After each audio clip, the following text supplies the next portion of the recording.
আজকেও ঘুরতে ঘুরতে চলে আসলাম এই নদীর বুকে। তো সে প্রথমে যেটা দেখলাম আর কি, এখানে নদীর প্রায় একদম তলদেশে বলতে বলা যায়, এটা একদম ও গভীরের একটা অংশ।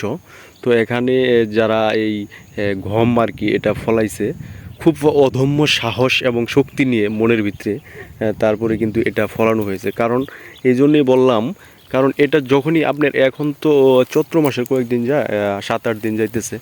তো এখন অল্প কিছু কিছু বৃষ্টি হইতেছে, প্লাস আর কিছুদিন পরে যখন আরেকটু ভারী বর্ষণ হইবে, তখন এই জায়গাটা কিন্তু আর আপনার এই এরকম থাকবে না, এটা পুরা পানিতে ভরাট হয়ে যাবে, যেহেতু একটা নদী এটা এখানে। তো গমের ফলন কিন্তু আমি যদি বলি, দেখেন আপনার গমের ফলন কিন্তু মার্শাল্লাহ অনেক ভালো হয়েছে, হ্যাঁ নদী তো।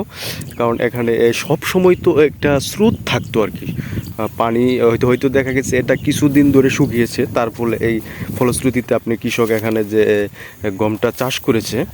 তো এখানে যখনই আপনার এই বর্ষা আবার শুরু হয়ে যাবে, তখন এই যে পানির স্রোতটা থাকবে, এই স্রোতের মধ্যে আপনার এই যে পলিমাটিগুলো জমা হয়, যার গত বছর যে হয়ে গেছিলো বন্যা বা বর্ষার সময়, যে এই পলিমাটিতে এই গমটা লাগানো হয়েছে, যার ফলে ফলনটা কিন্তু মার্শাল্লাহ অনেক ভালো হয়েছে, হ্যাঁ।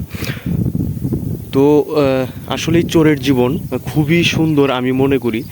মানে আল্লাহ তাআলা আসলে যেখানেই মনে করেন যে কিছু বিপদ দিয়ে রাখে, মানে আমার ভাষায় আমি বলতেছি, আমার জ্ঞানে যতটুকু ধরে, আল্লাহ তাআলা যাদেরকে বেশি বিপদ দিয়ে রাখেন তাদের জন্য কিন্তু আবার অনেক ছাড়ও দিয়ে রাখেন। যেখানে এটা আসলে হয়তো কার বা কার জমি জানি না, একদিকে ভাঙে আবার আরেক দিকে ঘোরে।